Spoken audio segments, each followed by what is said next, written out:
মুখ্যমন্ত্ৰীয়ে সংখ্যালঘু কংগ্ৰেছী নেতাসকলে গোমাংস খোৱাক লৈ বিধায়ক নুৰুল হুদাৰ প্ৰতিক্ৰিয়া। সংবিধানে আমাক যি খাবলৈ অধিকাৰ দিছে সেয়া আমি খামেই। মই ইছলাম ধৰ্মাৱলম্বী লোক হওঁ। আমাৰ ধৰ্মই আমাক যি খাবলৈ কয়, যি কৰিবলৈ কয় সেয়া মই খাম বা কৰিম। ইয়াত বেলেগৰ পৰামৰ্শ আমি নচলোঁ। বিজেপি নেতাকৰ্মী যেতিয়া বেয়া কাম কৰে আৰু ৰাইজে মাত মাতে, সেইটোক নাইকিয়া কৰিবলৈ বিজেপি নেতাসকলে এনেধৰণৰ মন্তব্যৰে ইছ্যু ডাইভাৰ্ট কৰিবলৈ বিচাৰে। শেহতীয়াভাৱে মুখ্যমন্ত্ৰীয়ে সংখ্যালঘু কংগ্ৰেছী নেতাসকলৰ গোমাংস খোৱাক লৈ যি মন্তব্য কৰিছে সেই লৈ ৰাজ্যৰ ৰাজধানীৰ তীব্ৰ প্ৰতিক্ৰিয়া। ঠায়ে ঠায়ে প্ৰতিবাদ অব্যাহত আছে। বিভিন্নজনে প্ৰতিক্ৰিয়া প্ৰকাশ কৰি তীব্ৰ নিন্দা কৰিছিল। ভাৰতবৰ্ষৰ সংবিধানে প্ৰত্যেকে খোৱাৰ এটা স্বাধীনতা দিছে। কোনে কি খাব নিজৰ ইচ্ছা অনুযায়ী তেওঁলোকে খাদ্য খাব। গতিকে কোনে কি খাব সেইটোলৈ মোৰ সমালোচনা কৰাৰ অধিকাৰ মোৰ নাই।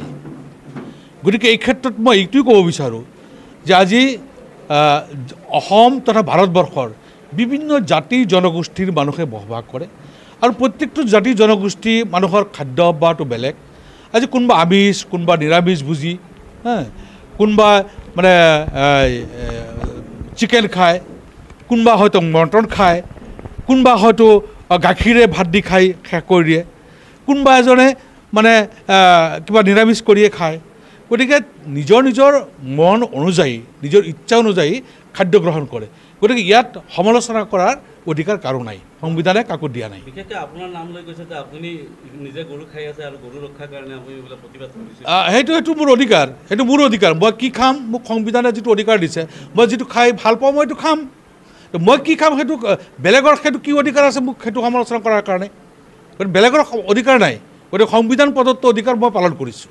দেখিবলৈ পোৱা গৈছে যে গৰু চুৰি প্ৰসংগটো উত্থাপন হোৱাৰ লগে লগে আজি সমগ্ৰ ৰাজ্যত হোটেলসমূহত অভিযান চলাই আছে। এখন হোটেল চিল কৰা হৈছে, গোমাংস হোটেলৰ পৰা জব্দ কৰা হৈ আছে। এই সন্দৰ্ভত ইছ্যুটো ডাইভাৰ্ট কৰাৰ কাৰণে কৰা হৈছে নেকি, কি ক'ব আপুনি? চাওক, আজি আমাৰ যিটো গৰুখুটিত যিটো প্ৰকল্প কৰিছে, গৃহ প্ৰকল্প, সেই প্ৰকল্প 300 গিৰ ঘাই আপোনাৰ হেৰিৰ পৰা আনিছিলে, আপোনাৰ গুজৰাটৰ পৰা। আনোতে ৰংগিয়া ৰেলৱে ষ্টেচনত 90গৰাকী গিৰ গাই অন্তদান হৈ গ'ল। আৰু সেই 90গৰাকী গিৰ গাই ক'ত অন্তদান হৈছে, যোৱাকালি আমি প্ৰতিবাদ কৰি আমি এইটো কৈছোঁ যে এটা তদন্ত কৰি উলিয়াব লাগে। এই যে ফাৰ্মৰ নামত যিখিনি চৰকাৰী ধন দি গিৰ গাই কিনি আনিলে আৰু তাৰ পৰা যে 90গৰাকী গাই অন্তদান হৈ গ'ল, এইখিনি ক'ত আছে সেইটো তদন্ত কৰিব লাগে। আপোনালোকে জানে, আপোনালোকে মিডিয়াত পেপাৰত ওলাইছে যে মন্ত্ৰী জয়ন্ত মল্ল বৰুৱাৰ নিজৰ পত্নীৰ এগ্ৰ কি ফাৰ্ম আছে এটা, সেই ফাৰ্মত ওলাইছে আপোনাৰ বিজেপি বিধায়ক আপোনাৰ ভট্টাচাৰ্য, সিদ্ধাৰ্থ ভট্টাচাৰ্যৰ গণীয়েকৰ নামতো ওলাইছে 50 লাখ টকাৰ হেৰি লোৱা বুলি এই পেপাৰত পাইছোঁ। আৰু বিভিন্ন বিজেপি দলৰ মন্ত্ৰী বিধায়কৰ নাম ওলাইছে। গতিকে আজি এই যে যিটো আঁচনি, চৰকাৰী আঁচনি, এই আঁচনি কাৰ কাৰণে? যিসকল নিবনুৱা যুৱক যুৱতী তেওঁলোকে দুগ্ধ পাম কৰি জীৱন নিৰ্বাহ কৰি আছে, যিসকলে ডায়েৰী ফাৰ্ম কৰিছে, যিসকলে গো পালক, সেইসকলৰ কাৰণে সেই আঁচনিটো আছিলে। কিন্তু সেইসকলৰ আঁচনিবিলাক মন্ত্ৰী বিধায়কৰ পত্নীৰ নামত তেওঁলোকে গ্ৰহণ কৰি আজি নিবনুৱা সমস্যাত ককবকাই থকা সেই গো পালকসকলক, সেই দুগ্ধ পালকসকলক বঞ্চিত কৰাটো আমি মুঠেই সহ্য কৰিব পৰা নাই। আৰু আমি এইটো গৰিহণা দিছোঁ, আমি তীব্ৰ নিন্দা কৰিছোঁ। আৰু তদন্ত হ'ব লাগে, তদন্ত কৰি এইটো উপযুক্ত বিচাৰৰ কাঠগড়াত থিয় কৰাব লাগে। সেইটো আমি যোৱাকালি ৰাজ্যপালক আমি অনুৰোধ জনাইছোঁ।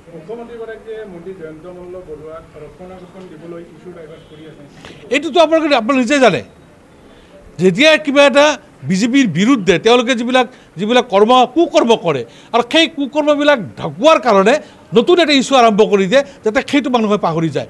মানুহে নাপাহৰে, মানুহ সমাজ সচেতন, প্ৰত্যেকজন নাগৰিকে এইবিলাক কথা চিন্তা কৰি আছে। বিজেপি দলৰ শোষণ, অত্যাচাৰ, অনিয়ম, অত্যাচাৰৰ বিৰুদ্ধে চবেই থিয় হৈ আছে। আপোনালোকে অলপ খন্তেক কেইদিনমান চাওক, মানুহৰ নিজৰ মনৰ কথাখিনি আপোনালোকে গম পাব। দাদা, শেষ প্ৰশ্ন এটাই যে মুখ্যমন্ত্ৰীয়ে আপোনালোকক আহ্বান জনাইছে, বিশেষকৈ আপোনাক ৰকিবুল হুছেইন বা আৰু 2-4জনক যে অহাবাৰ কুৰবানী বন্ধ কৰিব লাগে, তেতিয়াহে আপোনালোকে গো ৰক্ষাৰ নামত আন্দোলন কৰিব লাগে বুলি।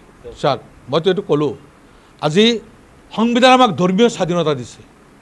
মই ইছলাম ধৰ্ম মানুহ, মই ইছলাম ধৰ্মৰ নীতি নিয়ম, কোৰাণ আৰু হাদিছে যিবিলাক কথা কৈছে মই সেইবিলাক কথাহে ফ'ল' কৰিম। মই নাগৰিক হিচাপে ভাৰতবৰ্ষৰ নাগৰিক হিচাপে ভাৰতবৰ্ষৰ সংবিধানে কি কৈছে মই সংবিধানটো ফ'ল' কৰিম বা সংবিধান প্ৰদত্তভাৱে মই চলিম আৰু মোৰ ধৰ্ম কোৰাণ আৰু হদিছে যিটো কৈছে সেইমতে মই চলিম গতিকে কাৰোবাৰ পৰামৰ্শ মতে মই চলিব নোৱাৰিম গতিকে মই নচলোঁ মই সংবিধান প্ৰদত্তভাৱে চলিম